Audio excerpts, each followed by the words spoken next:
FCC regulations, all by our government. It's all federal. It's all fucking anti-constitutional. It's everything. If you didn't see already the censorship that was happening, even me being a fucking nobody, I'm okay with being a nobody. Have you seen that movie, Nobody? That's pretty fucking badass. I thought that was pretty fucking sweet. But yeah, being a nobody and ScrewTube, and along with like 15 plus months of fascist books shutting me down and all that stuff, it's like I don't really give a fuck. What I do care about is the censorship and our government being so involved with censoring everyone. I mean, look what happened with the whole fucking coup rollout. It was just a way to fucking lock everyone up and fuck up regular people's businesses and all that stuff, so corporate America can funnel more money and in and out of the hands of all these government officials. Yeah, there's nothing official about our government. They're supposed to be for the people, by the people. So when you start getting censored and your First Amendments get broken, well, what does that tell you about the government that's supposedly running the country? I thought it was up to us, the true militia of America, and the true militia for the people, by the people, to overthrow a tyrannical government. It's right there in the Constitution.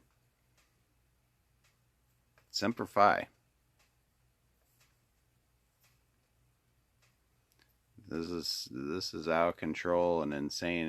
It was already bad enough, decades ago, and since Obama being the first gay president and all that shit is just like now these, not putting your hand over your chest, taking a knee for the fucking national anthem and stuff. For that right there is a fucking sign that we have been infiltrated and overcome in this country to go against every free citizen of this land. And this Alaskan Indian is fucking pissed. Have been most all my life. I mean, you deal with things, you try and join society, you do all this and that, but it's absolutely just disgusting, infuriating,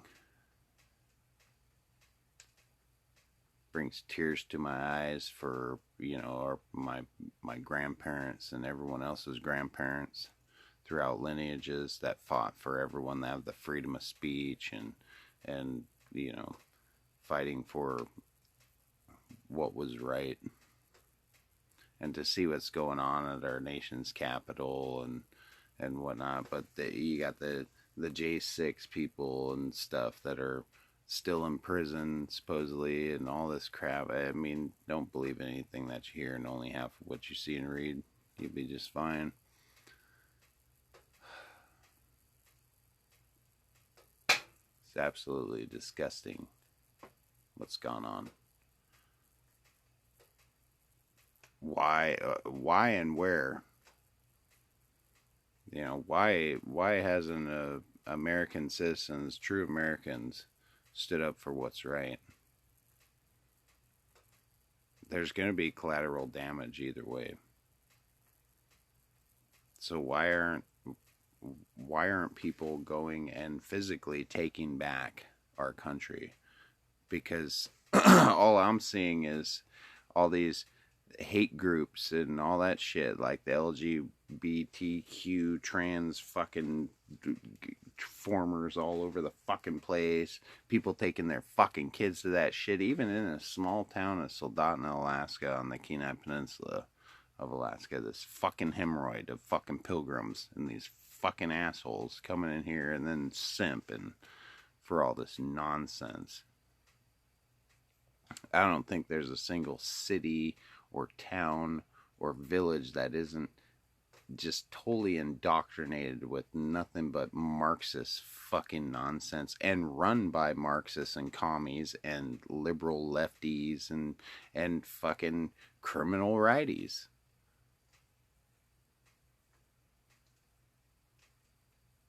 It's time to take the country back, folks. It really is. If I had millions of dollars or whatnot and a private jet or a way to get around and whatnot, I'd fucking be out there taking care of the fucking problem constantly. It's already hard enough being a dude born in the 70s and seeing all this shit and being prepared my whole life, learning about it, and the cleanest thing in my fucking house is my guns. Let that sink in. It's your salty Alaskan Ramble out.